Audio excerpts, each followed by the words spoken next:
अस्सलाम वालेकुम viewers, welcome to the students platform. Viewers, आज हम करेंगे PSY 516 STA 301 statics and probability के लेसन नंबर 13 को। तो आइए स्टार्ट करते हैं। 5 नंबर समरी को हम पिछले लेसन में डिस्कस कर चुके हैं। सिमेट्रिक कर्व को भी हम देख चुके हैं। सिमेट्रिक कर्व ये पिछले लेसन वाला ही सारा, और उसके अलावा ये जो है पॉजिटिवली स्क्यूड कर्व और ये एग्जांपल जो दी हुई है, ये सारा कुछ हम लेक्चर 12 के अंदर ब्रीफली डिस्कस कर चुके हैं। नई चीज़ जो यहाँ पे स्टार्ट हो रही है और important cheese, box and whisker plot. Box का तो आपको मतलब पता ही है, विस्कर यानी विस्कर लाइक यानी मूंछों की तरह ही।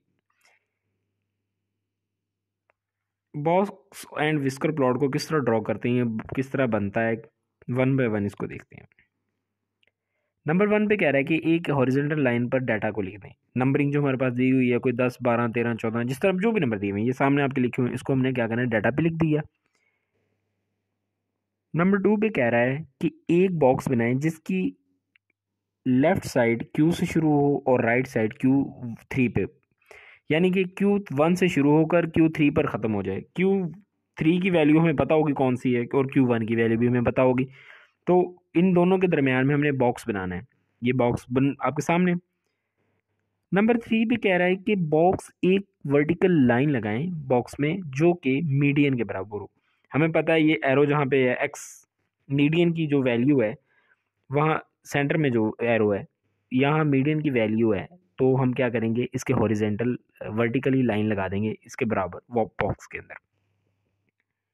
नंबर 4 कह रहा है कि x0 के अलाइन एक विस्कर की तरह की लाइन लगा दें। एक विस्कर की तरह की ये टी टाइप एक लाइन लगी हुई है ना, बॉक्स से लेकर कहाँ तक आ रही है, x0 के बराबर। उसके बाद कह रहा है एक और लाइन लगा दें दूसरी साइड पे, राइट साइड पे, जो XM के बराबर हो, बॉक्स से लेकर XM के बराबर हो, टी टाइप जो लाइन बनी हुई है लगा दी। हमारे पास बॉक्स एंड विस्कर प्लॉट आ गया। ये 5 नंबर समरी को समझने के लिए बेस्ट एक मेथड है बॉक्स एंड विस्कर प्लॉट।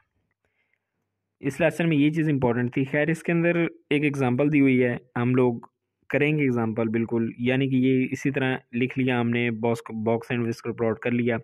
खुद से आप लोग इसकी एक्सरसाइज करें। ये नंबर दिए हुए हैं, वही एग्जांपल, वही नंबरिंग दी हुई है जो पिछली वैल्यूज़ जो पिछले एग्जांपल में थी, पिछले लेसन के अंदर, उसको यहाँ पे उसने प्लॉट करके दिखा दिया। ये कैसे किया है ये लोग ये आप खुद करें, मैंने 1 बाय 1 इसकी स्टेप्स आप लोगों को समझा दिए हैं।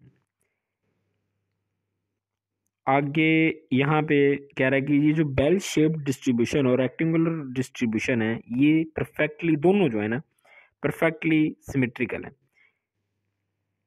सिमेट्रिकल यानी कि इनके अंदर क्यू मिड रेंज की, मीडियन की, ये जो एवरेज की, ये सारी वैल्यूज जो हैं इनकी सेम होंगी। आगे कह रहा है कि लेफ्ट स्क्यूड और डिस्ट्रीब्यूशन हो गई, राइट स्क्यूड डिस्ट्रीब्यूशन हो गई, इनके अंदर ऐसा नहीं होता। इनके अंदर वैल्यूज़ जो इनकी डिफरेंट आती हैं। मीडियन की मिड रेंज हो गई, उसके बाद क्वार्टाइल मिड रेंज हो गई, इनकी वैल्यूज जो होती हैं वो डिफरेंट आती हैं। तो व्यूअर्स, मेन जो चीज़ थी वो मैं आपको दोबारा बता दूं, बॉक्स एंड विस्कर प्लॉट था।